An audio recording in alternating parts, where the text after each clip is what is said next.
Hey guys, this is OddOneGaming. This is going to be another Watch Your Realms video. In today's video, we're gonna have the first look at the new Guild Boss difficulty for Stage 1 for Drake's Chasm, and that's the Abyss, right? So Abyss 1 is the newest difficulty that they released kind of like all of a sudden, right? They did announce that this is gonna come, but they didn't tell us exactly if it's gonna be today, if it's gonna be this week or anything. It was just surprise it's here. So I guess we're gonna look at it, we're gonna see what it does, I'm gonna test it out, which obviously I'm not expecting to do anything because, well, for those of you that do not know, I'm still continuing the free-to-play account, right, from the free-to-P series, and it's pretty early, right? It's just a 48-day-old account. I'm not expecting to do any damage at all, right? That's kind of what it should be the goal, since this is the highest difficulty after Nightmare 4. Now, I normally do around 16 to 17,000 Dragon Blood at this moment for Nightmare 4, so that means for Abyss 1, maximum I should be doing the first chest, but I'm not even expecting that, honestly. And maybe honestly I shouldn't even do it, right? This is a bit more endgame. This is something for me to strive towards because I still have a ton of people to build. Now, I guess let's have a look. Can we check exactly what the skills are? Yep, we can see everything here. Okay, so let's start. First one, a natural mutation. Ancient Bloodline, Saurian Grimscale mutates his body surging with the power of Ancient Bloodline. Please use physical attacks in this form, as magical damage will only deal 10 damage. Nightmare's Revenge, Saurian Grimscale mutates his body surging with the power of Nightmare's Revenge. Please use magic attacks only in this form, as physical damage will only deal 10 damage. So that's interesting. It kind of makes us do some like two types of teams, right? Bring some strong magic damage dealers, some strong physical damage dealers. So if you only have one or the other, it's kind of you're screwed, I guess. Okay, next one, Punishing Blow. Each time a hero is defeated or retreats, the redeployment time is increased by 30%. So by 30 seconds. So this kind of, I guess, is you know, a counter to the normal meta that people use with Laurel, with Volca, where you keep boosting rage, remove Laurel, place her back, boost that rage. Volca reduces the redeployment, but this 30 being added kind of makes it a bit difficult. So I have a feeling that maybe the way that they want us to go about with this is one team that you always have it down, right? You don't have redeployments removing unless there's like bigger time for this fight, right? I guess we're gonna see once I go in, but maybe if it's bigger time in between phases, right? The whole fight takes maybe longer, then maybe you could still go the strategy of redeployment. But reading this, my first, my intuition says it's not gonna work. Okay, next one. Oh my god, there's quite a few to read. There's quite a few to read, so bear with me, right? Bear with me. Okay, let's see what was the next one. Grimscale Apocalypse. Saurian channels the ultimate power of his current form, dealing damage to all targets on the battlefield every 4 seconds. Deals massive damage to summons. Okay, so summons are not going to be good. Arcane Torrent targets the hero with the highest max HP on the battlefield and deals massive damage one time to the target every 5 seconds. So this one kind of tells us, I guess, in the same way that you have in the Titanic Ruins, right, in Samrath, you need a tank. You're gonna need a tank in the team, or somebody that's a tank damage dealer. So maybe somebody like a Malvera is gonna be MVP, right, or a Trusk that can be good as a tank damage dealer, or maybe even a Gluttony, right, because Gluttony deals damage based off of his max HP. He could be a good option to take this hit and hopefully survive. Okay, next one. Okay, Transcendence, which I guess it's a passive. Each phase increases his attack and penetration, which means the more the fight goes on, the faster you die. The next one, Dragon's Bulwark, activates Dragon's Bulwark, granting a shield for himself. If the shield is broken, the dragon enters weakened state. I think this is the same, right? I never actually went and read this, but like, yeah, I think that one's pretty much the same as like Nightmare 4. Yep, Inferno Roar, Destructive Spit. I guess it doesn't share about the shield, but I think that one's kind of like, same shield as we're used to with the other one. Okay, next one. Drake's Below unleashes a single full screen attack that deals true damage, oh god, based on the target's current HP percentage and applies Burning Corrosion. Burning Corrosion deals continuous damage to the target and their adjacent units while reducing healing received. Cannot be dispelled. This sounds bad. This sounds really bad. I like it, right? It's a challenge. Okay, Storm Surge during Ancient Bloodline. Infernal Lightning strikes each target one time with charged particles, dealing damage while reducing the target's healing received. So healers are not gonna be the best option. You might, this is where somebody like a Gwendolyn would come in, right? Some shielding. This might be, you know, shielding might become meta, which I would love to see that because it's a bit different.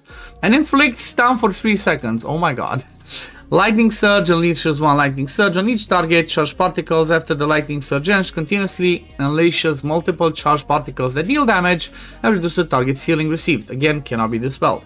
Okay, next one. Worm's Wrath. During Ancient Bloodline, unleashes wave of purple flames from the ground, dealing multiple stage damage to all targets. Power Up absorbs the ground flames to summon a powerful fireball from the sky. Annihilate targets the hero with the highest max HP on the battlefield and deals massive damage 1 time. If no units are adjacent to the target, all damage is concentrated on the target hero, resulting in instant death. So you kind of don't want to have your, you know, your tank or whoever's gonna take this far away from everybody else, just closer to other people. Okay, and then I think 2 more. Meteoric Deluge, or Deluge, like I'm not sure how to read this word. During Nightmare's Revenge, targets dealing with the highest max HP on the battlefield and launches multiple meteors at them. When each meteor hits the ground, it deals physical damage to the target nearby units while inflicting burning corrosion. Also triggers a full screen shockwave that deals physical damage and inflicts debuffs. Burning corrosion deals continuous damage to the target and units within range while significantly reducing the healing received, cannot be dispelled. And then Seismic Slam during Nightmare's Revenge launches a multi-strike full screen attack with 3 ground slams generating shockwaves. Ground slams deal high damage to the ground units while shockwaves deal relatively low damage to platform units. So this one, like kind of a TLDR of what I understood here, is you 100% want to have a tank or somebody, you know, somebody that's a tank, preferably a damage dealer tank, because there's a lot of stuff happening on, you know, the single target with the max HP, right? Which is again gonna be your tank. Number 2, damage mitigation. I think you're gonna need lots of damage mitigation. And in that, I'm going to include the shields, right? Shields, because there's a lot of stuff that says reduces healing, cannot be dispelled. So trying to bring somebody like an Elowen or someone like a Madan, somebody like that cleanses debuffs, doesn't really work because you cannot dispel it. So it's going to be all about damage mitigation. I guess, you know what? Let me know in the comments down below if you want me to do this. But I think I'm just going to make, over the weekend or the next few days, I'm going to make some videos of like, you know, top 5, top 10 supports for this, top 5 tanks, top damage dealers, whatever, after I play a bit with it. But it kind of seems like it's definitely a little bit different. Now, I guess, let's go in there and test it, right? We still have the playtest. So the way that this is my normal team. So I guess, let's just go in there with the normal team and see what happens, right? Because it's just a test. When you use the playtest, it obviously does not use an attempt. So I guess let me do my normal rotation and see what happens. So, oh, and they look different, right? It's different. The rotation looks different. It kind of pushes us to try and have more ground units, right? So for example, if I try to do my usual stuff, let me see, would be something like this. Then Dolores, I guess this one would cover most of my things. Okay, there we go. Then I guess let's put Silas over here. Let's put Hollow. Okay, Hollow does not reach there, so I have to restart. Oh my god, it barely started and I almost died. Oh man, that's crazy. That's crazy. But again, I like to see a little bit of a challenge, right? I like to see a little bit of a challenge. Not sure if I have invigoration on my, what's her name? I'm not sure if I have invigoration on my, I cannot think on my oh, why cannot I brain? I'm just so focused on setting it. I don't think I have invigoration on my Hollow. So that's gonna be interesting. Let's go like that.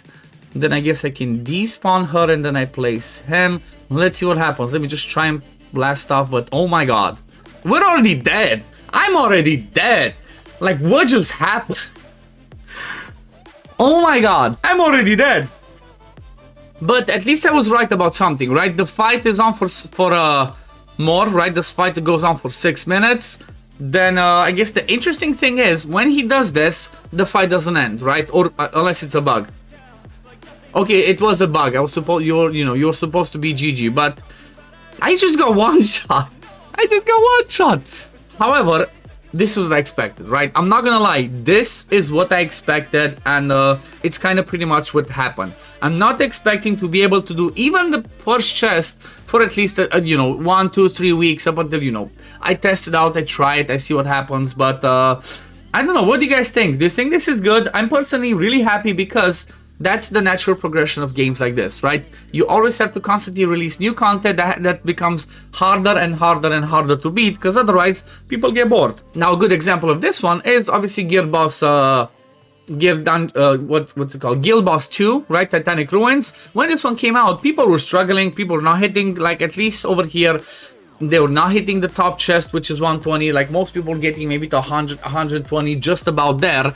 And it was tough up until people figured it out. But after they figured it out, I mean, look at this, world rankings. That's 3 times the damage that you need, right? So it's good to have a challenge. I'm happy that they released something like this that is pretty challenging, and it's gonna be interesting to start testing out. But at this point, honestly, I don't think I'm there, right? I don't think I'm there, seeing what's happening. I think the best way that I'm gonna do the videos that I talked about is I'm gonna see some other, because personally, unfortunately, my account's just not there to test it out yet, but I'm gonna keep an eye on other content creators to see like what kind of heroes they would use for something like this, and based on that, I'm gonna make some videos of, like I said, maybe top 10 support, because I think supports are gonna be key in this fight. Then maybe make top 5 tanks, and then maybe top 5 damage dealers. Like, simple example, I guess that like some of the best damage dealers are gonna be the usual Kigiri and Sun Wukong, but it's gonna be people like Silas, Hex, since you have the different phases of doing damage,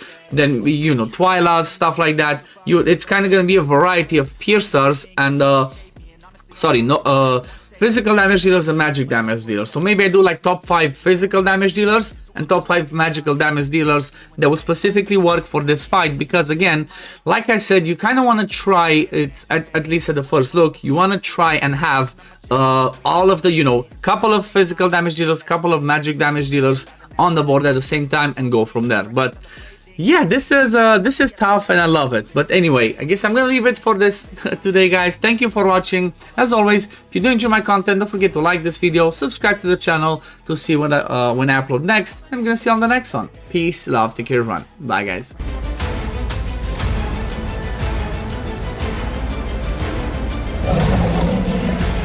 Hell hath no fury like a mother